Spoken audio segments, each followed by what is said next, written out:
could you introduce yourself? Yeah. And what you do for Glenfiddich? Of course. So my name is Struan Global Ambassador for Glenfiddich. I'm from a very small town beside Dufton called Forres, where I was born and bred over 35 years ago. Now fortunate enough to be travelling the world representing this great brand. And here in Austria for the first time for Finest Spirits, where we've had an awesome show so far. And it's it's always a pleasure to come to somewhere new and to share some fine whiskies with all the enthusiasts here. You've been ambassador for USA and Asia before, and before that you have worked for different distilleries. So, in your opinion, what sets Glenfiddich apart? What's the unique thing about this distillery for you? Yeah, I was fortunate enough to work in a few distilleries in Speyside, smaller distilleries. One thing about Glenfiddich that really strikes me is just the scale. This is a whole another level of what single malt can be. The largest distillery in Scotland, but still very much independent and family run, and still somewhere where the characters of our distillery have really shaped, the culture of what it is. So every time I go home now, I'm very fortunate enough to spend time with, guys who have worked at our distillery for 40 or 50 years. And they've become very influential for me. They really they teach you a lot about how to represent the brand, and they teach you a lot about integrity and work ethic. And I think that's probably the biggest thing that struck me, and the benefits of family ownership and independence. So the fact that we can do things a little bit differently. We have quite a creative backbone to the brand, I would say, and we've led a lot of innovation within whiskey.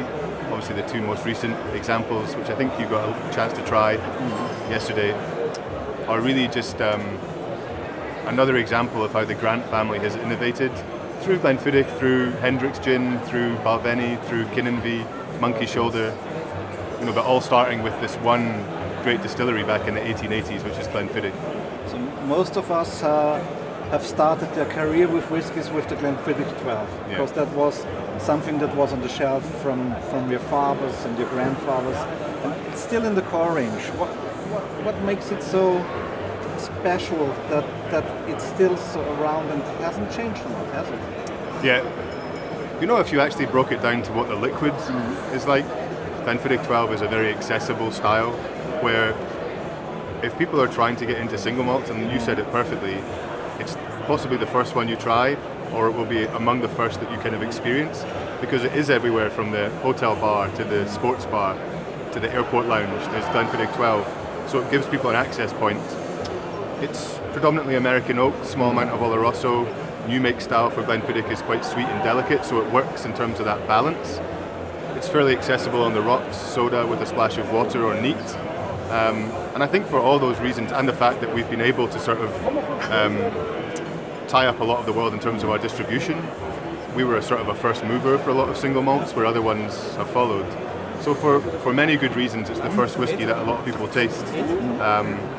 And then you'll find a lot of enthusiasts starting with Glenfiddich 12, going on a bit of a malt journey, maybe coming back. And then I suppose as you go up our core range, you have different characteristics depending on the type of cask that we're using. So a Solera system with the 15, small batch with the 18 with a bit more dominance from sherry, rum cask with the 21, and then 26, which we're looking at today, which is third full American oak. It's quite unusual. It's a very, very soft, kind of oxidized style of whiskey, quite perfumed in its character. So when we talked to you yesterday for the first time, you gave us a little sample of the 26-year-old, and we were very intrigued by the spirit-driven style, because that shows what the spirit in Glenfiddich can do. So if you would describe this whiskey, what's it like for you? It's an interesting one for tasting, because it can give you the opportunity to talk about something else other than cask-driven maturation. So obviously Brian Kinsman and his team are looking at a lot of the different influences that you can have when you sit on a whiskey for 2.5 decades. And in one case you could have a very cask-aggressive whiskey. Our 30-year-old, for example, is quite dominated by Oloroso sherry. Our 26-year-old, almost on the opposite side, is an American oak cask that has been stripped of quite its aggressive tannins. The lignin has started to break down into a nice area, so you get soft valenoids, so vanillas. You get that really nice oxidation of all the esters that we produce during fermentation. And over the years, that whiskey becomes very soft and perfumed. And because the cask isn't overpowering it, you get to really examine the liquid quite nicely. So that, just a splash of water, It's a whiskey that maybe you spend half an hour or an hour just getting into the nuances of it, because it is very delicate. And I think we were actually talking about where you should introduce it in a tasting, because quite often I would finish my tasting with Glenfiddich 18, maybe have the 26 a little bit earlier, because it really is going to open up your palate very nicely. So it's quite a bold whiskey. It's lighter in colour than our 15, so it goes against what a lot of people think in terms of the aesthetics. But then in terms of the taste and the finish, long, perfumed, quite sweet, classic third fill American oak. And Glenfiddich, if you put it in American oak, it really shines. Really, really shines. So as a distillery, you have to find a delicate balance between tradition and innovation. And within the last year, we've released two very nice examples for innovation. That was the IPA, and that was the Project 20 or X, how do you call it? Project 20.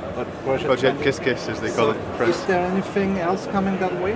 Yeah, so that's experiment number 1 and number 2, the IPA experiment, which went very well.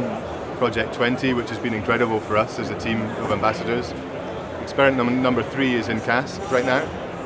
We're looking at around about September of next year to get it into bottles. I've tasted it on a number of occasions. I won't give too many teasers away, but it's going to be a little older than the first 2 that we've released. And it's going to be looking at some casks, again, that nobody's ever used to finish whiskey. So sum it up, in your opinion, where is whiskey headed to? Is it going more the experimental way, or is it going back to the traditional style it has been?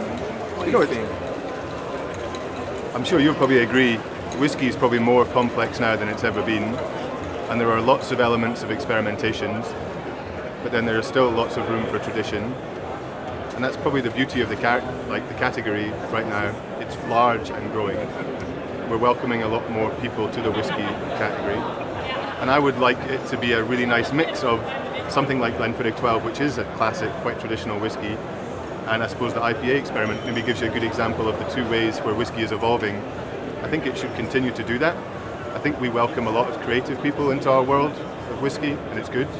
And you know, Scotland and Scottish whiskey has always been quite rebellious. It was built on a culture of rebellion, of doing things differently. So I think there's a really good balance right now of the creative element of whiskey and the great sort of classic whiskey houses that are doing some really, really fantastic things. So long may it continue. I think whiskey's in a very, very good place. Thank you. Thank you, Struan. Nice to have you with us. Of course. Have a nice day in Vienna. Bye-bye. Slange.